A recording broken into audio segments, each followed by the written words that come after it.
Let's get ready to rumble!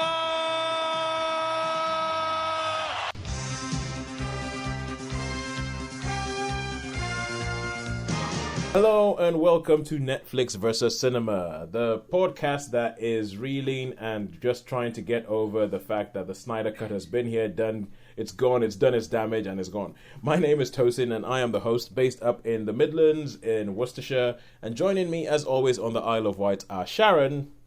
Hello. And Shaun. Hiya. Right, cool. So, a week on from the Snyder Cut, Shaun, how are you feeling?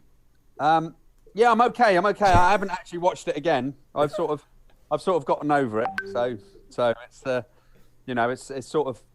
I've got to be honest. Actually, it sort of slipped from memory really, and even the people at work that's when it first came out was having discussions with. It's sort of gone. We haven't spoken about it. So. Yeah. I mean, you've already given 8 hours of your life to it. I mean, that's enough. Yeah. I mean, come on, what else do they want from you? Come on, Jordan.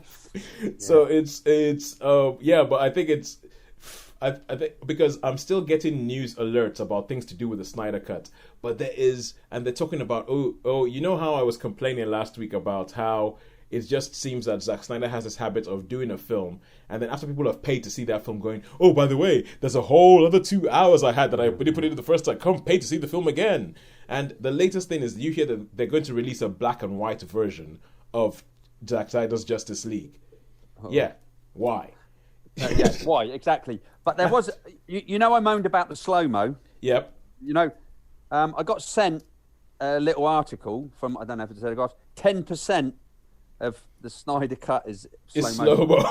10%. So maybe people should 10% is slow motion. I was moaning about it, wasn't I? That's what I was moaning about. Okay, but so if they'd not made it slow-mo, it could have been over in 3 hours and 20 minutes then. Yep, 3 hours.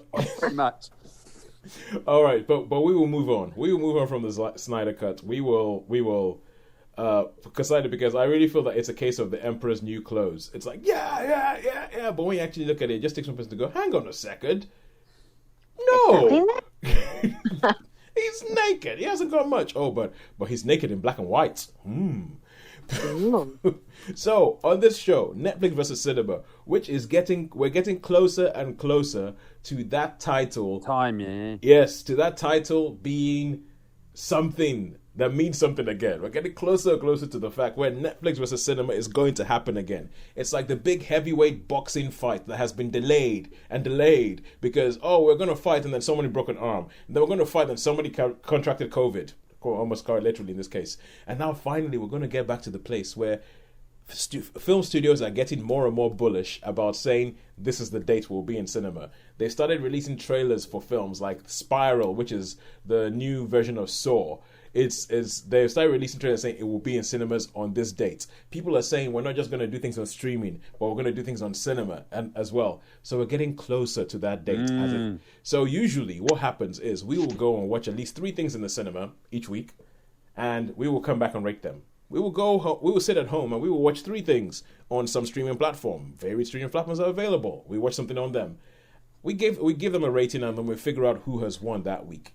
So for the last while, we have just been sitting at home after sort of like saying, okay, fine, Netflix has won.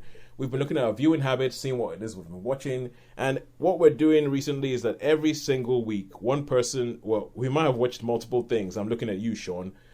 So, we might have watched multiple things that week, but we will talk about the also ran. So we'll talk about some of the other things we've watched, and then we'll bring one thing forward and say, this is the thing I want to discuss this week. This is what I want to rate. So, Sharon, we have something that you had from last week, but you said no to because Snyder Cut kind of took over everything. That was pretty exclusive, and I thought, no, we'll leave it as an exclusive. Yeah, and that week. As the one of us who did not get caught up in all the hype and watch the Snyder Cut by hook or by crook, I think we'll let you go first this week, and we'll let you go and tell us what it is that you've watched that you would like to bring to the table. Yes, I watched a film called The Best of Enemies on Netflix. Okay. And this is one that was billed as a new release. I think it was made a couple of years ago. But it was built as a new release on my Netflix stream. And I caught it. it's one of those ones where sometimes you think, oh, I think I might have seen this film before. Oh yeah. Or one very similar to it, but I thought no, I'll persevere. I did start to watch another film, a Swedish film, and I just gave up. I just thought, I can't be bothered with the subtitles and the fact that nothing seemed to happen. So sometimes I like that sort of film. But having sort of started that one, I thought, when I started this other film, I thought, I'm just gonna have to watch it. I can't not finish a film this week again. Yeah, because 2 weeks ago, where you were just kind of like, I'm ready for the cinemas to be back. I'm tired of this TV. This TV doesn't do it for me anymore. You were having real sort of like TV withdrawal, cinema withdrawal symptoms, or TV fatigue. Yes, I was just finding that TV fatigue, I think, was the thing. Was where in my house, I regard the television sometimes as like moving wallpaper. It just seems to be on. Yeah. And I tend to think I'd rather, so I have found it's a struggle really to give it my focus, because it is just moving wallpaper. So yeah, I did sit and watch all of Best of Enemies, and this is a film set in the early 1970s in the American South, so this will give you an idea of like the tone, and the fact that even though there had been like laws passed about the removal of segregation and have integrated schools and integrated services, there are some like pockets of the South that were just completely resistant, and this is one such area. Sam Rockwell and Taraji P. Henson, right? Yes, that's the one. Yes, okay, yeah, okay, it's rung a bell. Yeah, carry on. Yeah, so basically the two protagonists, he is the head of the local clan, the Ku Klux Klan, and he sort of was like a local boy. He's not wealthy, but he runs a little garage. He refuses to serve anyone of sort of black or any ethnic background. He will only serve his like white clan mates and people who are, he supports ideologically. And he is completely committed to the clan. And the first scene you see with him in really interacting with his lieutenants in his particular, I don't know, chapter. Yeah. They sort of open fire on a house where a white woman lives, but her boyfriend is back. And so they regard her as being like a race traitor. Yeah. And so they turn up and they just sort of spray the house with gunfire. So Sharon, if I just say something, I just want to say something. I find it brilliant how you switched from the phrase they would have used, to say race traitor. I thought that was masterful. Well done. So, yes. So you get the picture is painted of just what character this man is. Yeah. And then, but I'll go on. And then his sort of opponent is this fearless, the sort of defender of her community, played by Taraji P. Henson, who is she's aged up from her real age, so she plays like a sort of middle-aged black woman who was a single teenage mother who's raised her daughters. She's had to fight for everything, and so if she sees someone being put upon or being bullied, her instinct is to come out and fight for that person, normally the members of her community. And her biggest target is basically a slum landlord, as a man who owns great swathes of their community, and this sort of housing is inadequate. There's poor sanitation. They're not suitable. They don't meet any of the housing codes. And then the sort of like 95% of their occupants are the lower income black families in this area. Yeah. And she's been taking this landlord to court, and she's like this part of this community group who are there trying to battle this slum landlord, saying that there are housing regulations and you are in breach of them. Yeah. And then, but all the judges, all the committees, all the council member are all white. They're all in league with the Klan, and so she's basically batting against this obstacle that just doesn't want to yield to any sign of justice. There's no justice if you're not part of their community. Yeah. And so what brings it all to a head is one day there's an electrical fire because of the poor conditions in the local black school, the local high school, is basically, it has this catastrophic fire, and the laws of the land are that if you don't have a school that's suitable to be used as a school, then you have to take those pupils to the nearest other high school. Yeah. And they, even though it's only on paper that there's desegregated, in actuality, all the black students go to this poorly equipped slum high school, and all the white students go to this better equipped, better building. Yeah. And so the law says these students have to be bussed in to finish off their education. Oh, whoa. Taking a drive. Yeah, Sharon's just knocked her phone over. She's put herself on mute. It's back. It's back. I think you were. Can you hear me still? Yes, we can still hear you. You were quite sort of vigorously gesticulating. I was just waving my hands. And the phone took it. The phone took the brunt of it. All right. Yeah. So that's where the head, and then it all comes to a head where basically the local councilmen say, "Oh no, there's nothing wrong with that school. We think you can carry on using the school. There's no reason why they need to bus these black students to these others' high school." And this gets the attention of the local press, and suddenly what was a local issue becomes suddenly a national issue.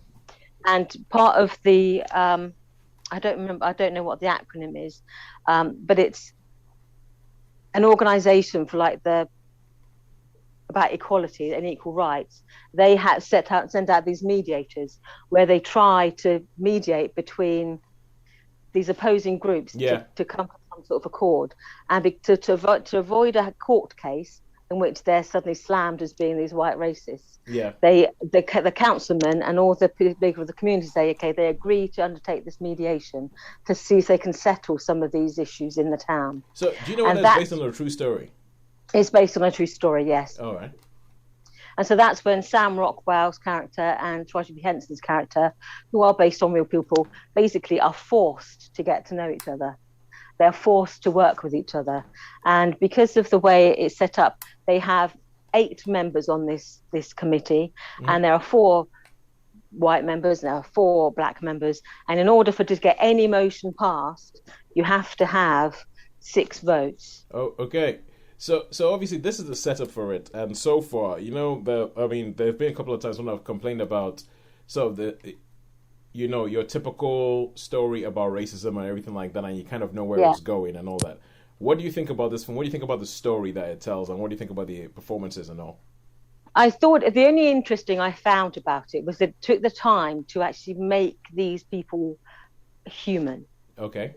It would have been very easy to say, he's clan, he's obviously evil, he's obviously got no conscience, he's obviously just scum. Yeah. And he needed to say, well, she's obviously this battler, she's a fighter, she's obviously, a faultless, a saint. Yeah.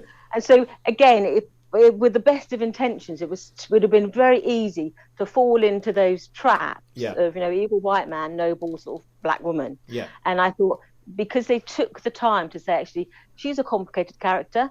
Some people think she's a bully because she's a battler, she doesn't listen to people. And he was adopted into the clan because basically they provide him a family that he didn't have. All right, gotcha. And so it humanizes both of them. And by doing that, it takes what could have been a simple, to use if you forgive the pun, a black and white story, that he's obviously good, she's obviously, he's obviously bad, she's obviously good. Yeah. They've actually taken the time to actually make this a more interesting story, rather than just you go in knowing exactly what's going to happen. And even though it's a true story, I didn't know what was going to happen. I didn't know how it's going to turn out. And for that, I think it made a better film. And how many stars would you give this better film? I would give it a high 3. All right. Okay, cool. I think because it is what it is, and I think because of the tone of the film at the offset, when they talk about the best of enemies, that it's not going to end up in bloodshed. Yeah. So you have an inkling of how it ends, but you just don't know how it's going to get there. And there are moments of genuine tension and moments of genuine pathos from both sides. Yeah. So I thought it was a better film of this type. it's awful that you sort of films about racism have become their own almost like mini genre. I was just going to say that sounds exactly along the same lines as a film I did a few weeks ago called Burden, with Forrest Whitaker and the young lad that's in the clan with it. I'm pretty sure we did it on the show. Yes. I'm sure of it. Burden, yeah. Yeah, I think Forrest Whitaker plays the preacher and takes in. That's it. Yeah, he took this guy in from the clan. Yeah. It has become. I think it's not a uniquely American story, but this type of film, I think, is. I think in some ways it's a shame that we only ever see sort of stories about racism from an American point of view. I know we've recently had the Small Axe sort of films that are trying to sort of take it into a different cultural context. But I think so much of what we understand, what we think we understand about racism is actually influenced by the American story of racism, which I don't think. How was the acting? Sharon? I thought it was very well done. I thought Sam Rockwell, I think he's a very good actor, isn't he? And I think if anyone can bring the humanity to someone of that type, he can. And I think they both played their parts well. I don't think you didn't feel one overshadowed the other, because when you're playing like this sort of fearless, mighty sort of woman of integrity, it's easy to be like chewing the furniture, really. And I think, again, to bring humanity to someone who is like a larger than life character takes skill, and I think Taraji P showed that as well. So I think they both, it's like the two-hander, really. There's other characters, but these two really carried the film. And I think they both did it well. All right, cool. Alarm has just gone over saying that it's time to switch to our next thing. But before we do, I like what you were saying about the fact that we only ever see stories about this sort of racism, well, largely from an American perspective. Especially in the week that we had the report that says Britain is an exemplar of racial equality the world over, which I don't know how anybody said that with a straight face. And I think it's kind of like that sort of problem. I think in America it's still so much more in your face, and in Britain it's more subtle, and it's easier for people to sort of like sweep it under the carpet and say, no, we haven't got a problem here. Well, there's nothing to see here. No. There's nothing from all the stuff we did in the past. It has absolutely no bearing on what happens today, none whatsoever. So I thought that was the case. So, but anyway, before we turn this into Tosin's rant about world issues, let's go on to Shaun. Shaun. Okay. Well, Shaun, so tell us, do you have any also rants before you tell us the thing that you want to bring to the table? Yeah, I have. I saw two films that I'd like to talk about, and I rewatched few other films. I think we had a little discussion earlier about Concussion when I watched Concussion. Yep. We had a great discussion about that. About Will Smith's Nigerian accent. Yeah. So we're probably going to that now. I mean, I'll let you choose, because the two I watched was 6 Minutes to Midnight, and the other one was Waiting for the Barbarians. So all right, cool. Okay, Shaun, we can do both of them. Okay. I can set a timer. We can do both of them. We can give you 5 minutes each. Okay, that sounds good. Because cool. I get through mine pretty quick, don't I? Okay. So let's start off with Waiting for the Barbarians. Waiting for the Barbarians. Your time starts now. Okay, Waiting for the Barbarians. Now, this film it takes place on some frontier somewhere. You never really know where it is, and they're like it's an imaginary colonial power. Mm-hmm. No, it doesn't particularly say it's like it's obviously a European or an American, but anyway, whatever. There's this, and this one chap. He's the like the magistrate of this village, this native village. Yep. And then some soldiers come. Johnny Depp, who plays this really horrible, and they do some torturing, and they leave this girl. And the magistrate takes the girl in and sort of heals her, and then decides he's going to take her back to her people. Mm-hmm. And he takes her back to his people, and then by the time he arrives back at the fort, Robert Pattinson's there, all the soldiers there, they've taken over, and they accuse him of deserting his post It's a Johnny Depp, Robert Pattinson film. Robert Pattinson, yeah. I have never heard of this film. And Mark Rylance, he plays the magistrate. So Mark Rylance, Johnny Depp, Robert Pattinson. Yeah. And I've never heard of this film. Greta Sachi, Ghana, somebody. So yeah, there's a few. You've never heard of this film? Never heard of this film. Must have slipped. A 2019 film. But Johnny Depp, I really like Johnny Depp. He reminds me of, I'm into the Mexican I'm going to go on for a bit of a tangent. I really love the Mexican Revolution, and one of the people that became president for a year was a bloke called Huerta, and he had those black sort of sunglasses which are really thick, which all cross between goggles and sunglasses. Yeah, I love them, and I so want a pair of those things. Anyway, cut a long story short, Johnny Depp plays this really, really nasty, torturous, and the magistrate is really, really gentle, and they're doing some torture. It's quite bloody in parts, because they got some natives and they've got them through their mouths. They've got them with wire. So they got them wire or goes all the way through their mouths. Oh, good Lord. It's not, as I say, that's probably about the worst bit. And he's been disgraced because he's left it, and he says, stop, stop, stop. And he gets beaten and chucked in this prison. And I won't tell you what happens at the end, but the story, I think the title, Waiting for the Barbarians, is saying, now, who are the barbarians? Are they these people? Are they this colonial power, this imaginary colonial power? So, yeah.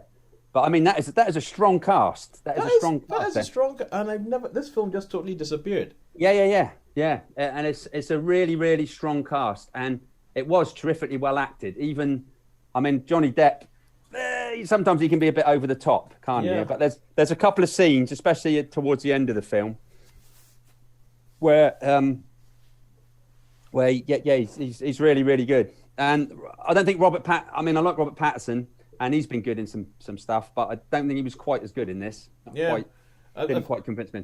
But I think this film sounds like it might have been swallowed up by the Johnny Depp sort of media circus. Scandal. Where it became scandalous, and anything that he touched became toxic. Yeah. But I mean, it's a terrific story. It's beautifully shot. I should imagine this was one of those films that should have been released at the cinema, but obviously wasn't because of the COVID thing. But yeah, so I think what's so good about it, you can't say what the power is. They've still got the soldiers, they've still got good uniforms, and it's got a really, really nice feel to this movie. Really, really nice feel. The performances are super, super convincing. And I would recommend this as a watch to anyone. It might be, for some people, it might be a bit of a slow burn in places, but it is a terrific movie. Really, really like this movie. And as I say, it's such a strong cast, Mark Rylance, he's very, very gentle in it, and he's a terrific magistrate and a very, very fair magistrate, whereas all the others are pretty much like we were talking about racism. Oh yeah, they're all barbarians, and it's almost like, I should imagine it's somewhere like Mongolia or Tibet or somewhere like that because of the sea. Yeah, it was filmed in Morocco, but Morocco. But looking at some of the screenshots, I see what you mean. That it's hard to tell where exactly it's set by the look of people. Some people I can see the Mongolia. I can see why you say Mongolia. Yeah. So how many stars would you give that? Big 4. Oh, okay, good. Really like this one. I like this one a lot. Yeah, it could be a bit of a slow burn for some people, but yeah, no, good movie. Okay. Good movie. All right, cool. And so with 1 second to spare, now you're going to your next lot of 5 minutes. What's the next film? The next film is 6 Minutes to Midnight. Now, this was a film, 2021 film, I think, or 2020 film. 2020 film. And it's the story of, it's just before the war, and a lot of high-ranking Nazi officials have sent their daughters over. So from the young. Oh, is this one with Eddie Izzard? That's the one with Eddie Izzard. Yes, that's the one. And Dame Judi. And Dame Judi, yeah. I've seen the trailers for it. So they basically, there's the school set up, and for the German girls to come over and learn English. Okay. And they got the school, and then something happens, and then Eddie Izzard turns up as like a music teacher, but he actually works for the government, because there's obviously stuff going under tow here. Judi Dench she just thinks it's a school, and just everything is it's just a school. And the girls, the lovely girls, the Prime Miss Jean Brodie and all that. Yeah. Whereas and then you've got a German teacher, who is very, I'm not going to give any spoilers. So, but and then so he finds out some stuff that's going on, that they're gonna fly the girls away. So Eddie Izzard, and then the police turn up. Well, that he's sort of, the police are actually German agents. Oh yeah. So he's got a bit of a problem. So he's got this dilemma now, and there's and some other people. There's like German agents that pop up here and there, and you're like, some that know some sidekicks which aren't German agents. Some of the police that aren't German agents, but obviously when they come to find him, they say, "Oh yeah, you've murdered someone." So he's sort of, they're more or less framing him, and even the person who's not the Nazi spy believes, So is it like it's a pre-World War II spy flick? Yeah, it's got a spy flick, and there's obviously a bit of melodrama and a bit of it's a strange movie. It's a pretty strange movie. From a personal point of view, I mean, it's got a strong cast, and Ezzy Eardard is terrific. I really, really think he's great. Yep. Dame Judi, I'm not so sure. She didn't quite convince me like she normally does. So sorry, Dame Judi, but this was not one of your better roles, I'm afraid. And some of it was, it was my huffy puffy, cross me legs, huffy blowy. Come on, no, there's no way, no, that's not, no, that can't happen. That cannot happen. That is absolutely, what a load of nonsense, So, but it's got some gripping moments, and there's a few bits of tension, and there's some interesting twists, and there's a couple of people that are not what you think they are, which I quite liked. You can sort of make your mind up who's who.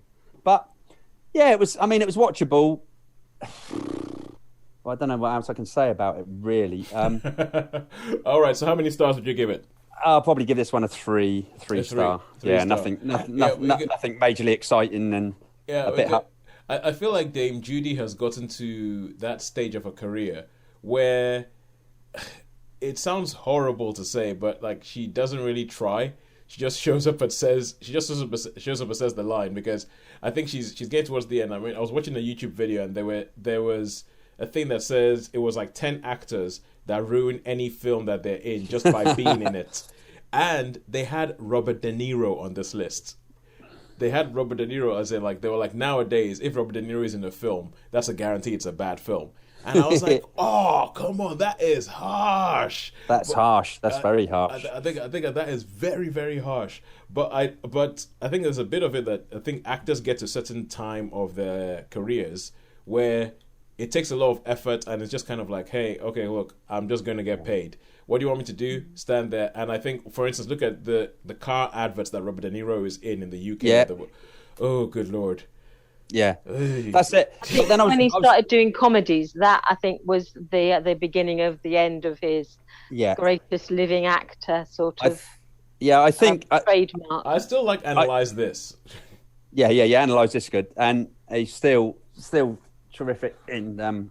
Anyway, I won't do that because that might be one of my quizzy things when I bring up a Rob De Niro thing. Anyway, but I was listening to a thing recently about Michael Caine, an old thing on the film program, and Michael Caine said that as his career, as he was getting sort of middle aged and that, he said, and he admitted it. He said, I took anything because for the money, yeah. I just wanted the money, and he said, I made a load of dross. Really, I made some awful films, and he was quite upfront about it. He said, I just thought it was good to make the money, and he said, now I've sort of got a little bit of a second career with. Yeah. So that's. I think you're exactly right, Toes. I think you nailed it. There is that they just get to a stage where I think, oh, that's a bit more money in the bank.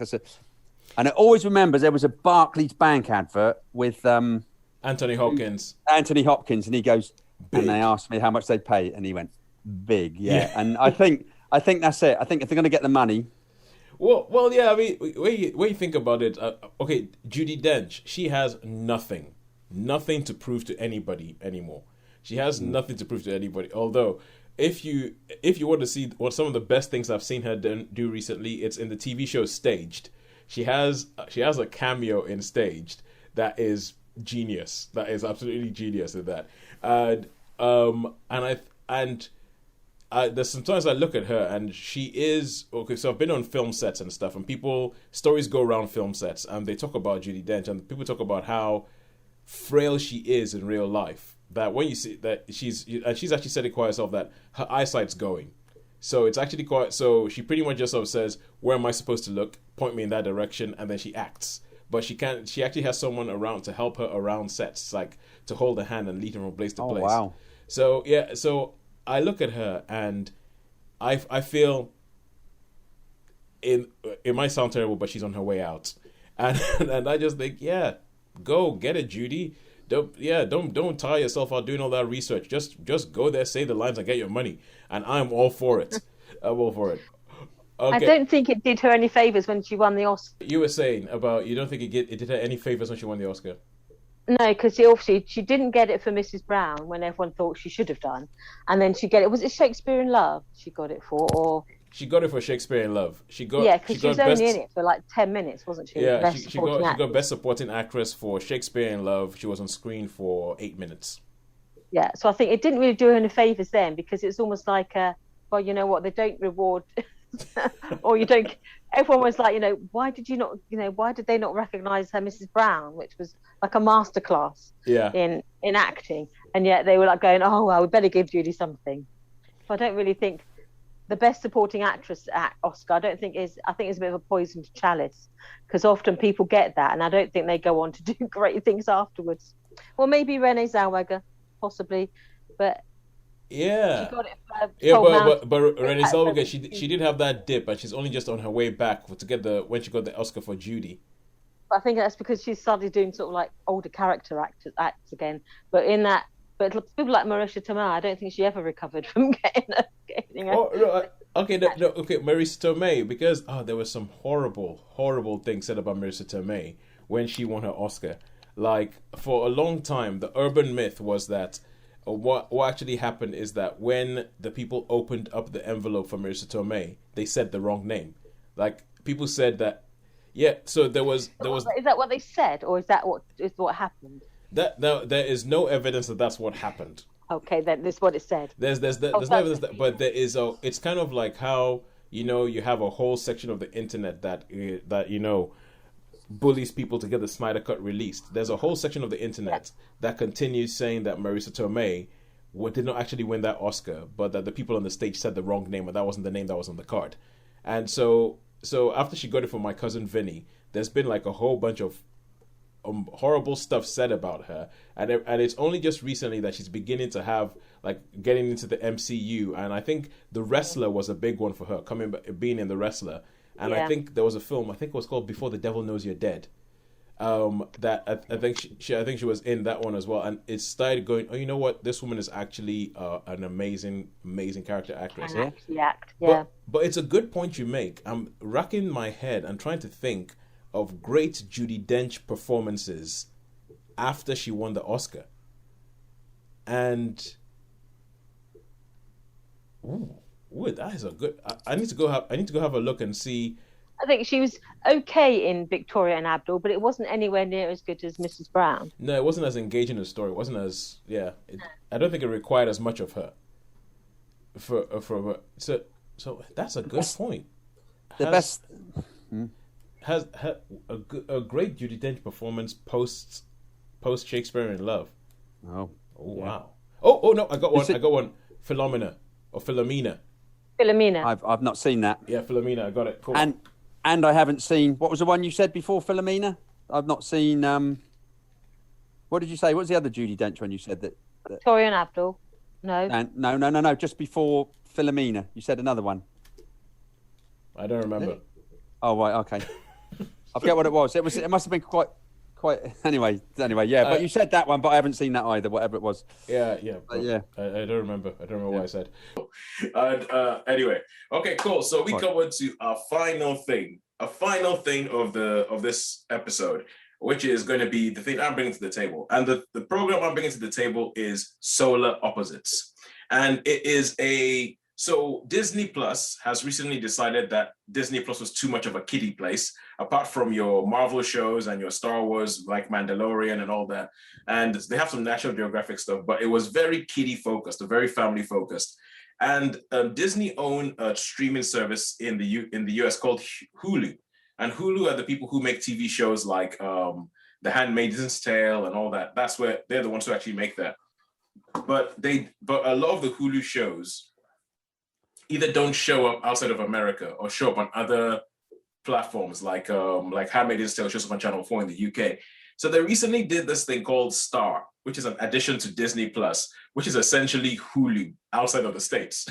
And it means that they can now have all the grown-up Fox stuff that they've had, that they haven't had on Disney Plus. So like the Die Hard movies are now on Star, that sort of thing.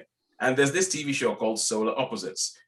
Solar Opposites, the basic premise of it, it's an animated TV show made by the guy who did Rick and Morty. And there's two guys, one of them who did Rick and Morty, one of them who did Star Trek Lower Decks, which I reviewed a couple of weeks back. So that kind of gives you the idea of this kind of show this is. And the idea is that you have these two aliens from a planet Schlorp, who a meteor hits the planet. It was in Utopia. They get into a spaceship when they put into a spaceship with their replicants, and they're sent off to go find an uninhabited planet which they can bring the rest of the people to. Unfortunately, they ended up on Earth. And out of the four of them who've crash landed, two of them hate Earth and two of them love Earth. And it becomes this whole thing about how they sort of like, go in between each other. And it's been I've had this problem before when I've come up with a comedy, and I've come to this show with a comedy, and I actually think comedy TV shows are really, really hard to review. They are stupidly difficult to review. Yeah. Because you're trying to sell people how good it is without telling a bad version of some of the best jokes that they have in the show. And and so, but this being a sort of sci-fi show, it's a kind of thing where it comes in and it uses the fact that it's sci-fi to make fun of different aspects of mostly American culture and especially American pop culture. So they have they have episodes of them that are very obviously mimicking American sitcoms. There's one episode where they decide that one of the characters decides that what he's missing is a wife who can harangue him and talk to him and talk him down and make him feel smaller than he actually is. So he watches all the American sitcoms and then he makes this robot, which is an amalgam of all the wives on American TV sitcoms, pointing out the fact that American TV sitcoms usually have this, what they call fat guy, hot wife thing that goes on, where it's usually, and the woman doesn't really have much to do apart from harangue the man, and it's kind of, and so they do things like that, and I think it's quite clever. And they also have a side story, and this side story, Shaun, I think you would like the side story that they have of Solar Opposites, because it is totally inspired by, based off, it's ripping off Escape from New York and John Carpenter and all that. So what happens is that the younger replicant is a guy called Yumulak. Yumulak, he has a shrink ray, and he's walking around this place. And also, by the way, in this thing, nobody bats an eyelid that they're aliens. They're like, oh, it's aliens, oh, yeah, big deal. And anybody who annoys him, he fires them with the shrink ray and then puts them into this sort of ant farm in the wall of his room. And what happens is that you start seeing this whole society starts developing in the wall in his room of all the people who pissed him off. For like, one of them was like, oh, this person gave me ice water when I asked for sparkling something like that. That's it. You're shrunk. You're in the wall. And then as the show goes on, like the main thing is episodic. So it's like, oh, what we're gonna do this week? What we're gonna do this week? What crazy things gonna happen this week? What crazy things gonna happen this week? But in the wall, there's actually like a serial story going on. So whenever they cut to the wall, it's almost like a serious drama of, oh my God, what I'm gonna do? They even call the guy who's in charge of the society that's developing within the wall the Duke, Shaun. The Duke, yeah. Number one. Yeah, they even call him the Duke. They call him the Duke. Oh. And it's also like almost dystopian and all that kind of, and I think there's a lot of inventiveness in the bit where they go into the wall, because they have things like, a guy, he gets a hold of a mouse, and then he sort of like, the mouse becomes his friend, and then he starts selling mouse milk to everybody all around the whole place. Like, he domesticates this mouse, who he's now like, he's small enough to ride. The mouse is the size of an elephant compared to him. And I think the storytelling, especially within the wall section, is really, really cool. I think that the comedy is quite funny. It's quite quick fire. And it's one of those things, as I say, I can tell you it's good, but you have to go see it.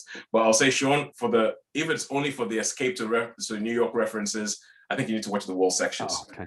So I would give Solar Opposites a 4 out of 5. Mm-hmm. That's season 1. Season 2 is coming soon, because we now have Hulu, although it's not called Hulu in the in the United Kingdom. Right. I believe that is it. I believe that is it. Does anybody know, have we gotten a date for when cinemas are likely to open again? It's the 17th of May, I think, isn't it? Yeah. Isn't it? That's my birthday. So I was the 17th of it's my birthday. It's my birthday. They're going to open cinemas on my birthday. So I should definitely go. I was going to do an outdoor one, but if they're going to open, I don't care what's on, I'm going to go. It won't be dark till 10 o'clock. Are you going to come? Are you going to come with me, Sharon? Yes, I'll come My with birthday. So that'll be my birthday treat. I shall say, right, I'm going to watch whatever's on. Godzilla you. vs. I know Kong. they announced that the Cineworld on the Isle of Wight is definitely reopening. They announced that locally as soon as they said this is the timetable. Cineworld on the Isle of Wight said, yeah, we'll getting our staff back in. We'll be freshening stuff up, and then we'll be reopening in May. So we know that because you get the feeling that some companies are thinking, you know what, this might be the good time to just offload those unproductive shops. Yes. Or those unprofitable shops. Yes. And you get the feeling that there's some places, well, in Newport, we've already seen it in the town where it's closest to where I live and not too far from Shawnee, is that shops that there was no suggestion that they weren't coming back before the pandemic have just like gone. Yeah. They've cleaned them out. There's just nothing there. But there's been no announcements to say we are closing this branch of this national chain. They've just packed up sticks and gone. That's it. So there's one stretch of shops where there isn't a single shop in there. Oh, wow. There's these 4 empty shops in a row. Yeah, in a row. This whole unit is just gone. And 2 of them, there was no suggestion they weren't coming back, but they obviously aren't. Oh, wow. Okay. Well, hopefully that doesn't happen with Cineworld. Hopefully. Yes. Hopefully it doesn't. But I had something I was going to say. It was going to be good as well. Oh, tell us then. No, that's the thing. It's just gone off my head. It has to do with cinema. It has to do with Cineworld. It had to do with watching films. Godzilla versus what? Are you View where you are, or are you? Oh yes, Odeon? It's a View. It's a View. Oh, that was it. I used to be Odeon, but I've moved house, and now the Odeon is half an hour drive from me. The Cineworld is in Birmingham, and I'm not going there. So I'm a View, but the way I figured it out that I can get close to what I was getting. It won't be unlimited, but I mean now obviously with a child, an unlimited thing, that my days of unlimited might be over. So I figured I could do a film a week, and if I do it on a Tuesday night, I can do it for £5. And if I do that each week, it comes to around about the same as what I was paying for my Cineworld Unlimited card. Yeah. So I can just about do that. But that was it. I was gonna say. Fair play to the Odeon in Nuneaton, where I used to live. I was round there the other day, and the Odeon in Nuneaton has become a COVID vaccination site. Wow. Oh, wow. Yeah, and I wanted to say good for them. Yeah, fair play to Odeon. I'm pretty sure it was vaccination and not testing. Because I was in the car park, it's beside a KFC. I was in the car park, and I could see something saying, "Oh, COVID pharmacy to you," blah blah blah. And I was like, "What are they talking about?" And I noticed that the side door of the Odeon was open, and that's where they were ushering people in to actually go get their jabs. And I was like, "Well done, Odeon. You've done well." That's a good use of your space. So I just thought, seeing as we're talking about cinemas and all that, I thought I should mention that and say, well done, Odeon. Hopefully this leads to more business for you and more films. Let's see those films. Let's see that backlog. Yeah, there's going to be such a backlog. It's going to be such a backlog. But anyway, until next week, when we will be that much closer, 1 week closer to cinemas, to Shaun's birthday, and to cinemas. Shaun is telling you all his birthday now, so do send him something. and to cinemas being open again, and when we can actually get back to the nitty-gritty of Netflix versus cinema. What is cinema going to look like in a post-COVID, post-lockdown world? That is such a fascinating question. What's it going to look like? I don't know. Until that time, it's a goodbye from me. It's a goodbye from me. And it's a goodbye from me. We will see you next week. Bye.